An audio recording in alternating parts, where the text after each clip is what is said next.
So pleased to meet you. Welcome to the Sportsline Podcast. I'm Bubba O'Neil. Hey, as we tend to do, we always focus and put that focus remaining on the outstanding teams, athletes, executives, and broadcasters that hail from Hamilton, Halton, and Niagara. But on the Tuesday edition, we trade in our interview format for a square-off format where sports talk, opinion, and a few good chuckles are first and foremost. One of our original guests has returned, and if you've been a resident in the Golden Horseshoe or perhaps a Tiger Cats fan, the name Rick Zamperin is not new to you. Over 2 decades, this Hamilton resident has climbed the ladder at Steeltown's legendary radio station, taking on roles as reporter, sports director, sideline reporter, the voice of the Hamilton Ticats, news anchor, and now as the assistant program director, is your host of Good Morning Hamilton on Global News Radio 900 CHML. Rick Zamperin, always great to see you. Thanks for coming back. You missed one thing, window washer, should have been on the list. Maybe next time. I mean, it is amazing, though. Like, when I think we don't really look at what we did in our careers at this point right now, which is such a daily thing. But really, at that station, you have covered all bases. Just about everything, from producing talk shows to going out reporting in the field, covering sports teams like the Ticats and Bulldogs. But it's been a lot of fun. You know, and it's funny, we had Coach Sal here last week, talking about times with you. Any good memories of with him? Oh, absolutely. Yeah. I think the first and foremost memory that comes to mind whenever I think of Sal is on non-game days when we would go to restaurants or, share a drink and talking about the game that's coming up. And he's just a wealth of information. One of the classiest guys you're ever going to meet. I had a barn burner of a time with Coach Sal.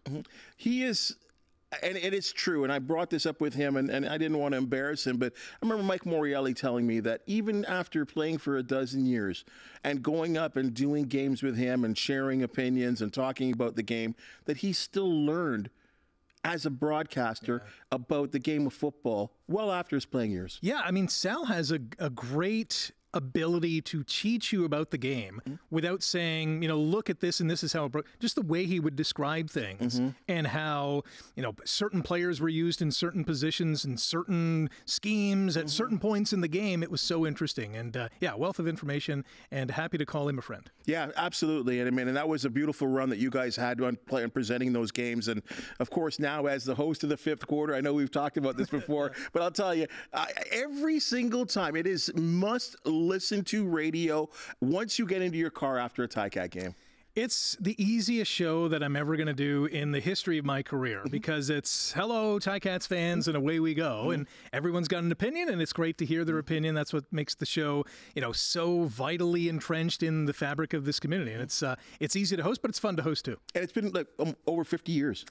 Yeah, over 60 years now at CHML. Yeah, we've had run of the gamut from Bob Ratina to Ted Michaels to myself hosting the thing and just talking to Ticats fans about wins and losses and Grey Cup championships, and hopefully sometime soon the latter will happen again. Well, we're hoping at some point, right? 25 years without a Grey Cup, and I know I keep bringing it up, but it is amazing to me that we have not tasted, that Grey Cup or seen some type of parade up and down Main or King and get to enjoy that. But there's been free agency that has gone through here in the CFL. Yeah. Do you like what the Tiger Cats have done and executed? Yeah, in short, absolutely. I thought, from a coaching perspective, going to Scott Milanovich, I'm very intrigued to see what he does and what he's able to unlock with, Bo Levi Mitchell and this offense.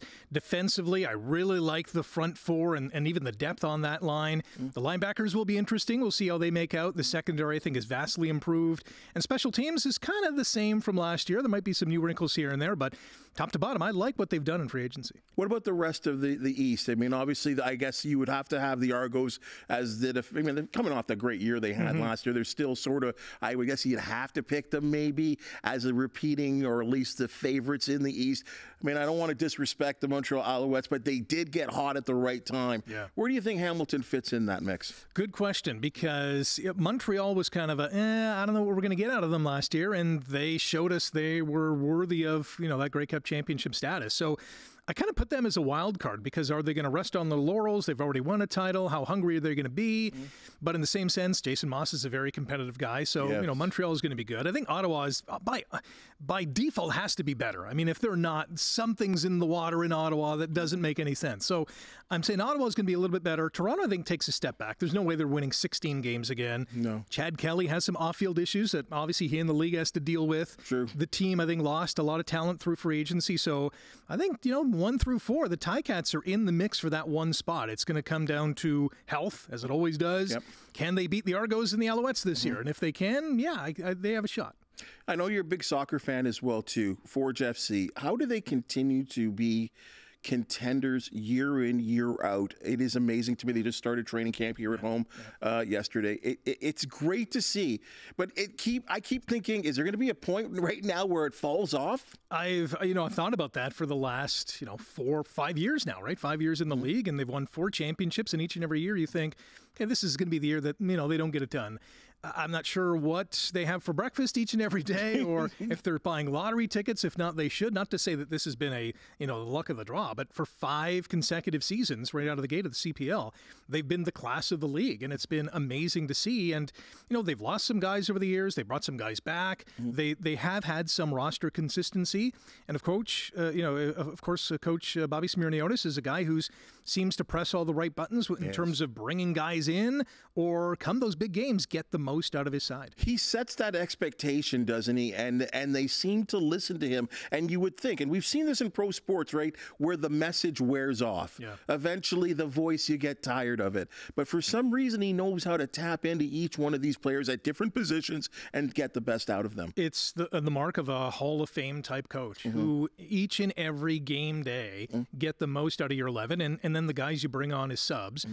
They haven't had extraordinary injuries, which is a good sign, because obviously the training staff is doing their thing, but at the end of the day, they're executing when they're asked to do so. And whether that's through coaching, training, the scheme that's developed before each and every game, they're getting it done. And I've asked the question, like, how can you always win, whether it's regular season or championships, and the secret is there. And I think it just comes down to having quality players and having a superstar as a head coach as well. And it's interesting that I think the fact that his name is now starting to elevate, not just some in the area, not so much in the CPL. I mean, there's some words about the national team whenever they decide to do what they're going to later do at some point in terms of a manager. And I think it would only make sense. Absolutely. I mean, we're talking MLS, right? When TFC was kind of looking around, Coach Bobby's name was kind of, uttered. And the national team, I think they would hit a home run with Bobby Smirniotis as their tone setter to say this is how we're going to get to that next level. Let's not forget a World Cup is coming in a couple of years, so that would be a prime gig for anybody to have. It's going to be interesting to see how he does. Do you follow the EPL? Yeah, absolutely. I knew you did. Are we seeing the greatest title chase of all time right now? And I know it's really boiled down to 3 clubs, but it is just spectacular. On any given Saturday morning, you don't know what's going to happen in the EPL. And you can probably say that for most soccer leagues, but I think it's ramped up when you have, the heavy hitters like the Arsenals and the Liverpools and Man Cities and the list, Man United in there, even though they're, not the top team that they used to be. They could get champions. They could, yes, I know. But at the end of the day, like, the competition's so tight. The parity is, 1 through, let's say, 6 there.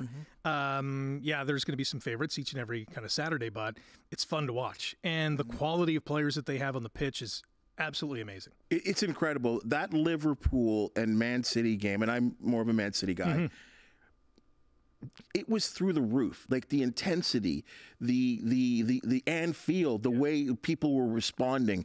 I mean, that league doesn't have playoffs. Yeah. But if it did, it would be like that. It would be insane. It would be. They have obviously the FA Cup, which is kind of their playoff format, but still. I think because I'm not a fan of a particular team in the EPL, I'm a Juventus guy. They play in Serie A in Italy. I think I benefit more because I just want to see good football. Right. And every weekend I'm getting that, and it's amazing. Final thing, Bulldogs. What a great year they're having right now. And I don't think we had Reed Duffy in here. He even said it. This was not expected, what they're doing right now. I think anytime a franchise moves, you're going to expect a hiccup. And I think out of the gate, they weren't an extraordinarily good team. It was like, okay, this is to be expected. But to challenge for the Eastern Conference Championship, to be one of the top dogs, if you will, pardon the pun, in the East. And they're going to be a tough nut to crack come playoff time. I think they've exceeded expectations. It's fantastic that they're doing it in Brantford, who's hungry for OHL hockey, and so much so they're building their own arena to potentially house the Bulldogs, if not another team. It's fun. It's great. They are, I think, setting the stage for a team that can go deep into the playoffs. Kind of what we talked about with Bobby. Coaching, really everything, because this is a very young team that they have. Jay McKee's got it, right? Pushing all the right buttons. I know Steve Staios and Michael Landauer years ago set the tone and expectations and bringing in character guys, and they're still getting that with Matt Turek, obviously as the GM, still getting that with Jay behind the bench. It's a well-oiled machine, and everything, kind of like what Forge FC has done, everything has kind of worked, so it's fun. Ready to square off? Let's do it. Let's do it. All right, folks, here's all kinds of things that are going on right now, and I just don't know what you're going to think. We're coming down to about 18 games left in the regular season in the National Hockey League, and the Toronto Maple Leafs certainly will have a decision, and that is who is going to be in net at this point. So I ask you, Rick, Game 1, who is your Game 1 starter? Okay, so I'm not answering this as a Maple Leafs fan. I'm answering this as a pseudo Jim Treliving in the GM role. Okay. And my answer is easily Ilya Samsonov. And I wouldn't have said that, 2 months ago, because he's sent down to the Marlies. He's having a tough time regaining his confidence. He was out of the league for a couple weeks because he needed a reset. But, fast forward to today, Joseph Walsh coming off an injury. He's played 4 playoff games. Samsonov has been relatively hot over the last number of weeks. Ilya Samsonov, slam dunk choice to start the playoffs. Now, this is where I disagree with you. I think at some point, I don't even know if they're going to re-sign Samsonov. And at some point, you have to believe that you're going to give the ball or give the puck or give the crease, in this case, to Joe Wall. Yeah. He's your guy. And I thought the fact that they started him in the 2 games against Boston, which they lost 4-1, that proves to me they want him to be that guy. Well, I think they want him to be the guy. Is he ready to be the guy is the question. I think if you are going to go in to Game 1, whether it's Boston, which is probably likely, or Florida, which could be a possibility, whether you have home ice or not, and at this point it's not looking like the Leafs are going to get home ice in the first round, I think you have to go with the guy that gives the team the most confidence. And I think right now that's Ilya Samsonov. Now, in 2 weeks' time, that could change because we know about goaltending in the Maple Leafs, but I'd go with Samsonov. It really is insane, and you're right. And I think both guys have had moments of, and I think Joe Wall, his beginning of the season, I thought he had taken the crease from Samsonov. Yeah. The one thing I will say with Samsonov probably gives him, I think you have to maybe respect the fact, and maybe you don't really, but if you're the head coach, you respect the fact that he's the guy that won you a playoff series last year, that everyone got so excited about winning a playoff series. Yeah, that was their Stanley Cup. Unfortunately, it kind of ended right there. And, while they, fared well, at least from a competitive standpoint against Florida, Florida kind of blew them out of the water with their talent level, their tenacity, their forecheck, a physical team. And if they face them again, they're in trouble. And they could face them maybe in round 2, although I have my doubts being a Leafs fan. Boston's going to be tough to, execute in the first round of the playoffs. Wherever they play, it's going to be a tough go. Okay, take off your Treliving hat, and I need the Leaf fan in you. All right, there are going to be, I would think, 4 teams that make the Canadian. Right now, there are 4 teams that are ready in playoff contention right now. The Flames right now, about 8 points out of a wild card. It is so hard to catch up to teams with less than 20 games going. There are the Vancouver Canucks. They have just been going all season long. The Winnipeg Jets, they caught fire in the fall, and then, at one point, were ahead of the Canucks. The Leafs have kind of been, they've had moments, and the Oilers, the most horrendous start they've had in franchise history, and then they won, 18 games in a row? So there's the standings right now for your Canadian teams, and the obvious question is, which team is going to go the farthest? Well, I will hearken back to question number 1, and it's all about goaltending, right? You look at those 4 teams, and one thing stands out above them all, because they're all super talented on offense. I think, you can make a case as to which defensive core is the best, and you might have an argument between, Edmonton, Winnipeg, and Vancouver. I wouldn't put Leafs in that list, but it comes down to goaltending. Goaltending in the playoffs wins you playoff series, and it can lose you playoff series. And the best goaltending among those Canadian teams, Vancouver, Winnipeg 1-2 or 2-1, however you want to rank them. Edmonton probably third, the Leafs fourth, unfortunately. And when you look at matchups in the East and Western Conference, man, the West is absolutely loaded. But when you look at the East, too, it is, too. You got the Rangers, you got Florida, you got Boston. You know, if Tampa Bay eventually gets in, come playoff time, who knows what you're going to get out of them. Carolina is going to be tough. So, yeah, the East is tough. I see the West is even tougher with Vegas, Colorado, Dallas, those three heavy hitters. Man, that's going to be a murderer's row for any of those Canadian teams to get through. Can you believe that there is a possibility that in the first round, Edmonton may have to face the Vegas Golden Knights? Like that's insane to me. Yeah, if the playoffs started today, that is round one matchup, and you're looking at a team that is like $1 gazillion over the cap because of their injuries. Mm-hmm. They have one of the best Canadian goaltenders in Adin Hill, and a defensive core that got better at the deadline, which is crazy. So, yeah, Edmonton, if they face the Golden Knights, they're probably going to be kicking themselves for that slow start. You know what, though? When you look at those four teams that we just presented there, and I do agree with you with goaltending, Demko out for 2 to 3 weeks, which could be a blessing in disguise, really, for him to get a little rest prior to the playoff time, get him going, but a week before. Hellebuck, I mean, he's so steady, especially at home. I really was surprised at what Vancouver did to Winnipeg in that 5-0 shutout over the weekend. We've talked about the Leafs and their inconsistencies, but I really believe this is the year of the Oilers. I truly believe somehow, some way, yeah, you heard that saying, you got to lose before you win. They've done enough losing. They are hot enough. They have the two best players arguably in the world right now. I have a feeling that they've got that depth scoring now. Zach Hyman, Leaf fans, Zach Hyman could score 50 goals. Yeah. Like, that well could happen right now. And that just sort of offsets some secondary scoring. Ryan Nugent-Hopkins. I think the Edmonton Oilers are in for a long, and even if they've got to play the likes of Vegas, who I still think, I think they can be a little shaky and are relying on a lot of players to come back, to come off, LTIR, to come off, to really give them that boost. I think Edmonton is the team there.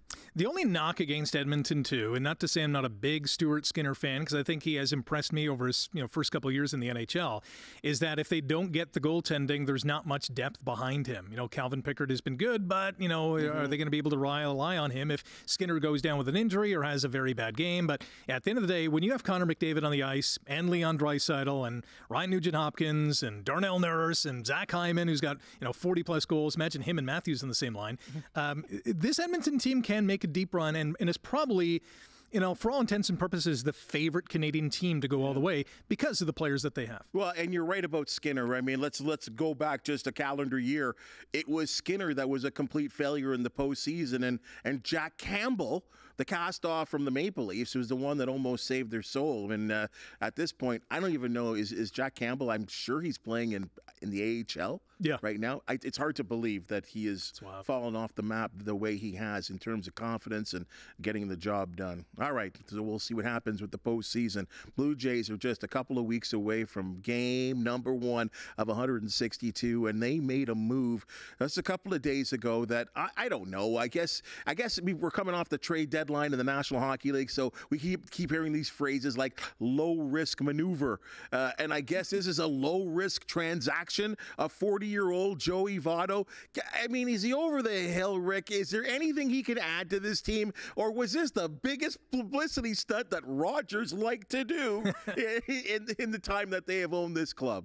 Well, from my understanding, Joey Votto contacted Ross Atkins to say, hey, get me to Toronto because I'm bored out of my skull. I need to play baseball until, my end of days. And here's a guy who, you mentioned if he's over the hill. Absolutely. And it's sad to see because here's a guy who had a monstrously high hill, right at the peak of the summit, National League MVP, 6-time All-Star, a guy who would hit home runs, high batting average, one of the toughest guys to get out, walked a lot, played great first base. Unfortunately, he's 40, and when you get to that age, Father Time does not lose, and slowly but surely whittles away at your skill set.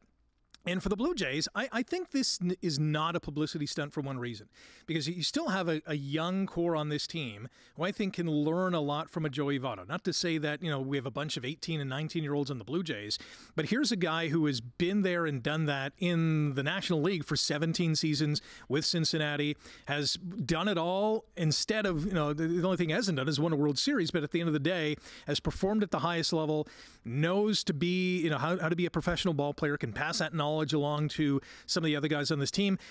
He's not going to hit 30 homers. He's not going to hit 300, but he's going to be a value in that clubhouse. Yeah, there you go. Okay, now you just said it. I was hoping you were going to say that. Does that really mean anything with today's players, like value in the clubhouse? Like, what's Joey Votto going to say to Vladimir Guerrero? Like, what's he going to say to Bo Bichette? Hey, just keep doing what you're doing, kid. Like, I don't understand. I mean, is this what this team needs right now? What I think this team needs right now is for their big name players to finally step it up. And I don't know if there's a little punch or a little tap that they need. Like based on what's happened over the last couple of years with ultimate playoff, I mean, Maple Leaf, like the disappointment that these guys got to stand on their own 2 feet. Don't know.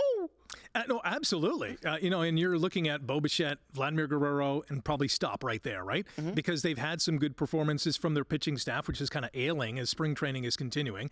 Kevin Gausman's got to be healthy. Alek Manoah has to find who Alek Manoah is. Can Chris Bassett recapture what he had last year? Mm-hmm. What does the bullpen look like? Is Romano still going to be the guy? And can they stay healthy? That elite closer, yeah. I mean, at the end of the day, health is a big issue this spring training. So Joey Votto's not here to save the day. I think he's here to be a depth guy, a good professional kind of veteran. Does he start the season in Buffalo? Yeah, probably. But at the end of the day, he wants to play baseball, and I think that kind of rubs off on some of the other guys.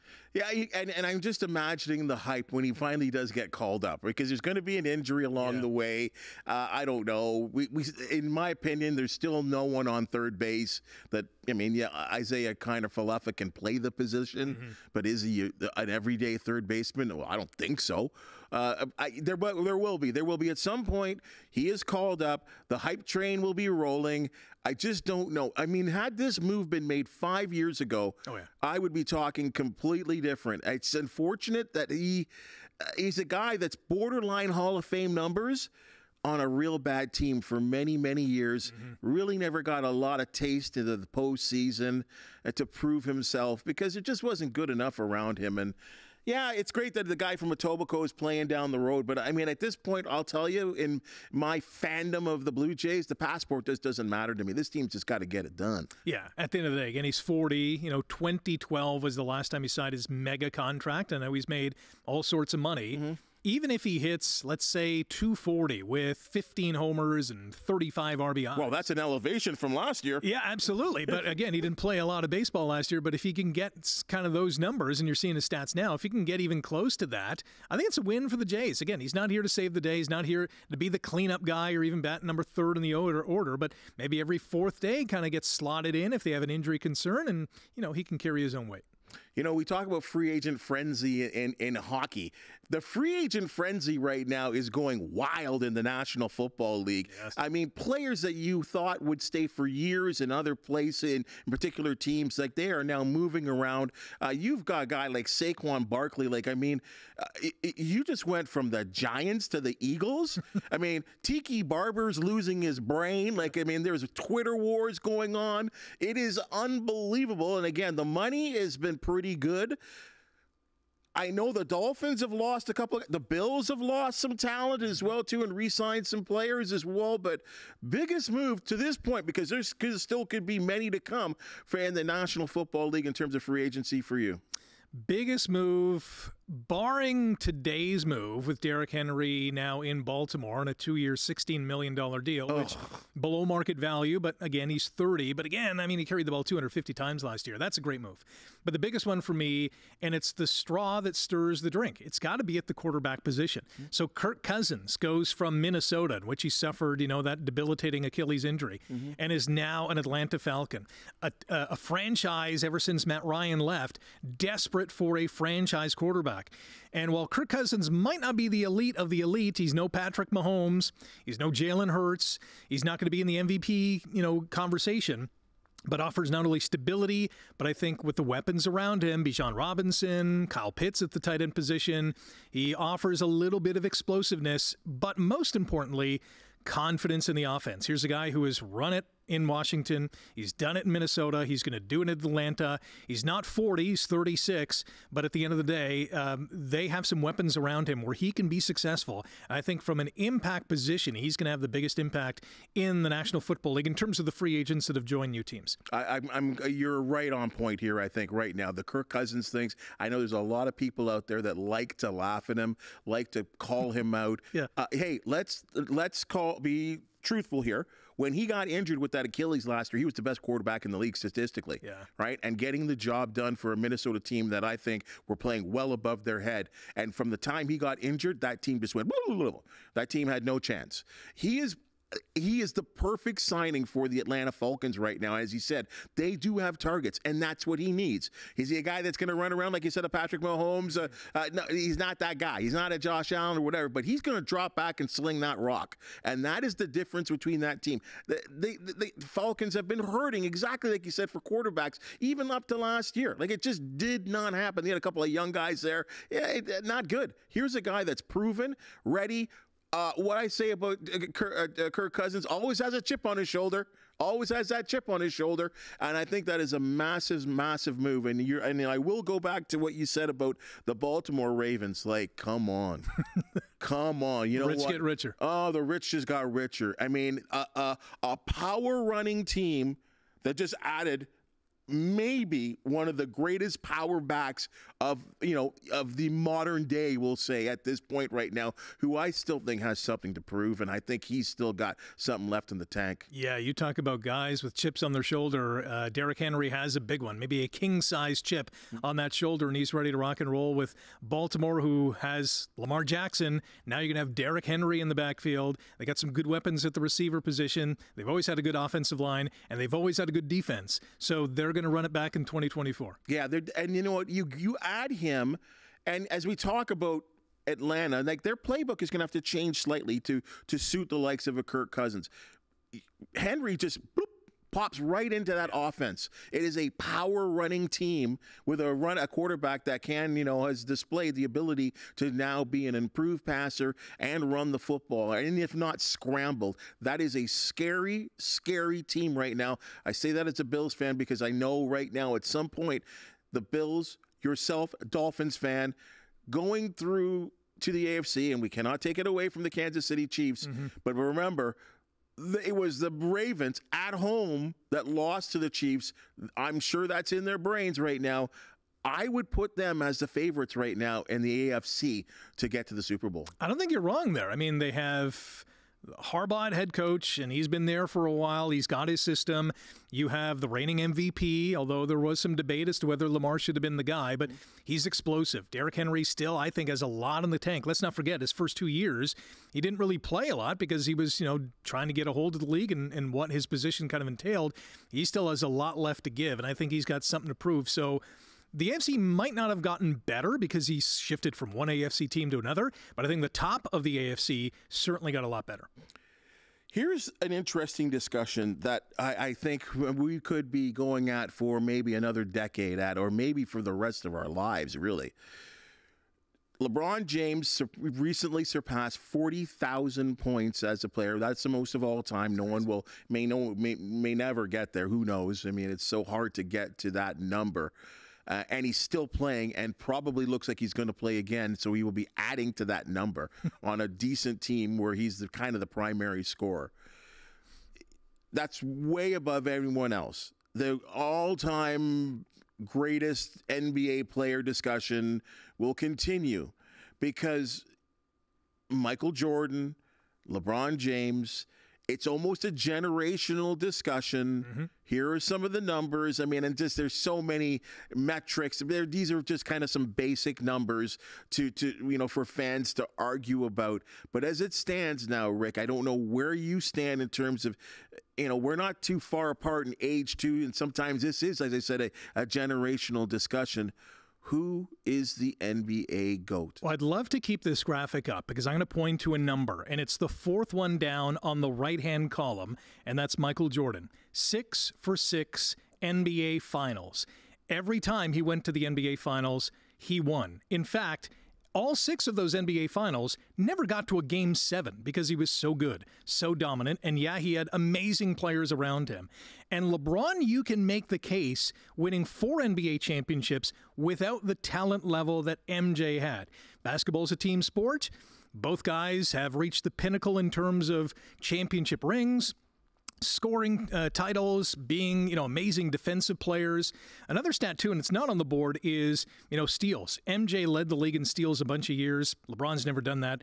Jordan has 10 scoring championships. LeBron won. But at the end of the day, these guys are championship pedigree. They can win on any team and would have done so.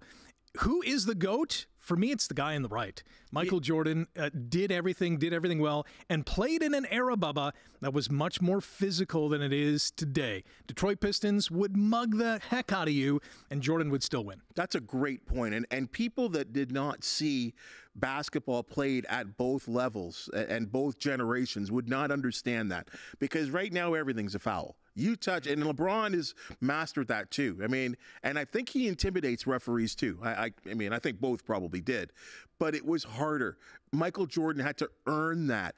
Michael Jordan in the early first 4 or 5 years, go look at the tapes. It's all on YouTube.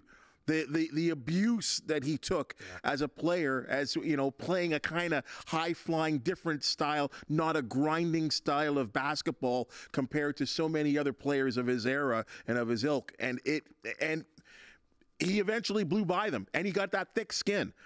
LeBron, to me, is going to have the biggest numbers when it's all said and done. And that cannot be denied. And it does not take away from his greatness. But if we do have this discussion, and sometimes it is unfair, who was better, Gretzky or Lemieux, Bobby Orr? We could go on and on with these kind of discussions, but that's what we do in sports. We always want to crown somebody. And I still think if I'm going to do that, because both you and I have seen the beginnings and the endings, or what will be the endings of both careers. And you're right. There is just something about Michael Jordan.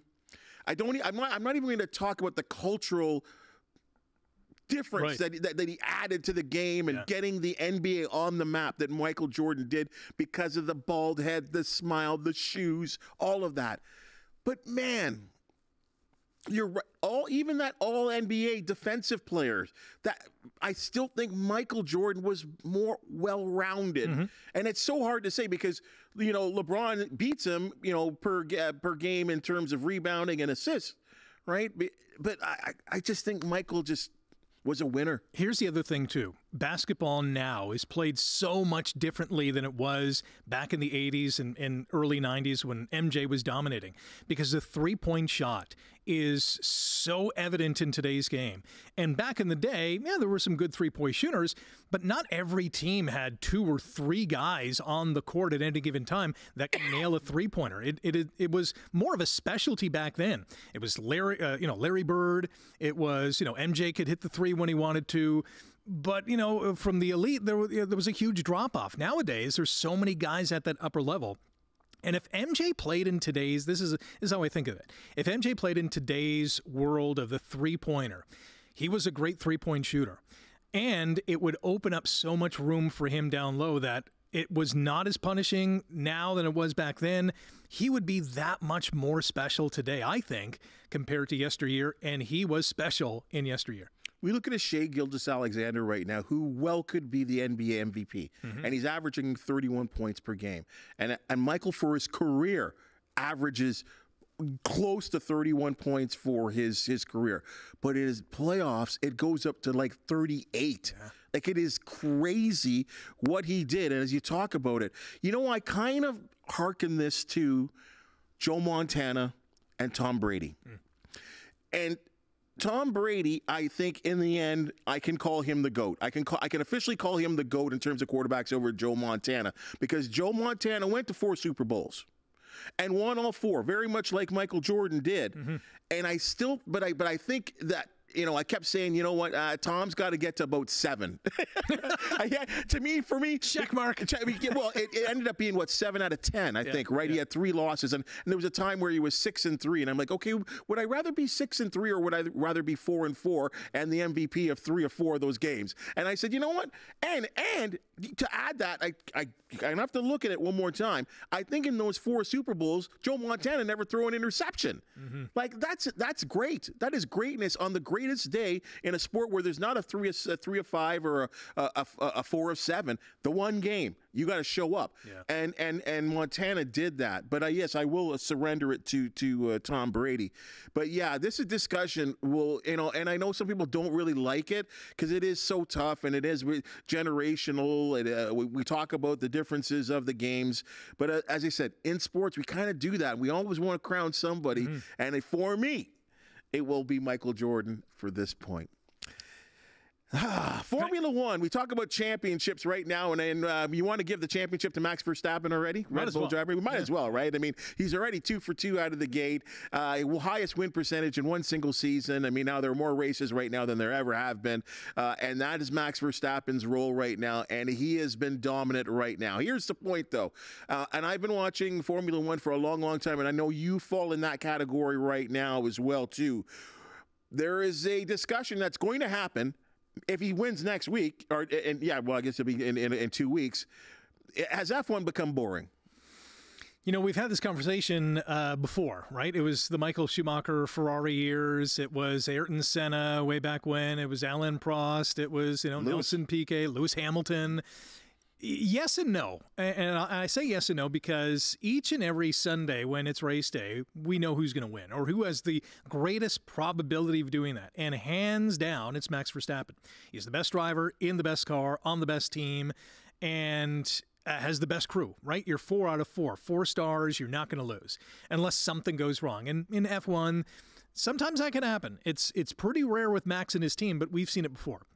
At the end of the day, though, from an entertainment standpoint, knowing that you're going to have a champion and you're going to have a race winner each and every Sunday that's going to be the same, okay, that's fine. Well, what's happening elsewhere in the grid? Who's fighting for those spots? And why I say no is because the excitement level is ramped up. When you hear Toto Wolff from Mercedes say, it would be amazing to have Max Verstappen on our team, you would not have heard that from him 2-3 years ago because Lewis was doing his thing, Max was just coming up and winning his first championship. But with the disarray, or at least supposed disarray in the crew amongst Red Bull, on and off the track, maybe a window is open. So while it's fun to watch each and every race with the crashes, the competitiveness, you don't know who else is going to be on the podium other than Max. I think the intrigue with what's happening off the track is, let me say this, what's happening off the track is way more exciting than what is happening on the track. There is a soap opera to F1, and anyone that has watched Formula One for a long time understands that. And I think if you also watch Formula One for a long time, you understand that this is the path that this sport goes down. There are dominant teams for a particular time, and then you're knocked off, and then someone else will dominate. This is the way it is, and I think because of, and I'm going to blame the likes of a Drive to Survive, because for the goodness and the fact that it has brought on a whole new fan base for the sport, it is a North American, for the most part, fan base that are used to the parody of the National Football League. They are used to the parody of so many other sports in terms of Major League Baseball. Parody in North American sports. It's not like that in F1. It never will be, right? Teams dominate for a particular time, and we just put up a board there that showed you the most dominant racers of all time who all had their point and all won Fangio, right? Like right out of the gate. Right out of the gate. The guy was unbelievable. Look, 47% of all times he was in a car with the 3-2-1, let's go. Yeah. He won nearly 50% of all his races, right? Lewis, most recently that we see mean for, as he comes down to perhaps the end of his career. And of course, what Michael did, this is what it was. And I never would hear Europeans or Brits or anyone that loves F1 say this sport is boring. In North America, they're like, oh, Jan, yes, it's Max, he wins another race. And like you said, it's what goes on with sometimes in the other vehicles. I mean, who's going to catch up in the midfield?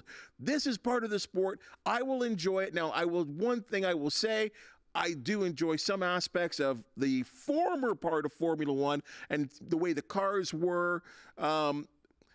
It bothers me that the fuel is not a strategy anymore, right? I mean, the fact that the cars are, look, take a shot of the in-car look of the way these cars drive right now compared to, even Michael or Senna. Mm-hmm. Like, those guys were masters of driving a high-level vehicle with all kinds of horsepower, and you were just holding on for dear life. Yeah. And quite honestly, probably the reason why more people died in the sport. I'm not saying that's what I want to see, but boy, driving those cars right now is so much easier. A guy runs into you, cuts you off a little bit, or a guy dives in to make a pass, and then the drivers, you hear them in the on-car, oh, he's here, whoa, whoa.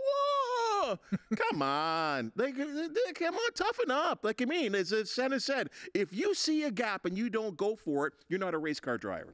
Yeah, and today's, just like the regular automobile, you compare it to those of 10, 20 years ago, we're driving computers now, and it's kind of the same in F1. And the analytics behind the supersonic computers that they're driving on the track is absolutely astronomical. It's not only lap times, but, segment times, section times, this lap compared to the lap. Are you hitting the apex at a certain point? It's so analytical, like a bunch of other sports has become. Yeah, you can get drawn and go down that rabbit hole and become an ultra fan in that. But at the end of the day, these drivers are super talented. Yeah, they might have a new age ego that we don't like. But back to your comment, I liked your comment about the dynasty aspect, because in North America, we have not had that apart from the New England Patriots in the NFL. And not to say that they won 4, 5, 6 Super Bowls in a row, but for 20 years, they were always winning the AFC East. They were always at the top of the AFC. They were always hosting the AFC Championship, them and Peyton Manning and the Indianapolis Colts. And then finally Peyton retires or goes to Denver, wins another Super Bowl. But, from basketball to baseball to hockey to even MLS, we haven't had one of those dynastic teams for a while. You have to go all the way back to the 90s for, like the Pittsburgh Penguins winning a couple of cups with Mario, or, the Oilers and Islanders of the early 80s. Baseball hasn't had a dynasty for eons. The Yankees won their World Series years ago.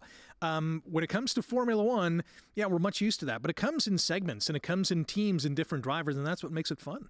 I think so, but I digress, and we'll see what happens. I'm just going to say two names.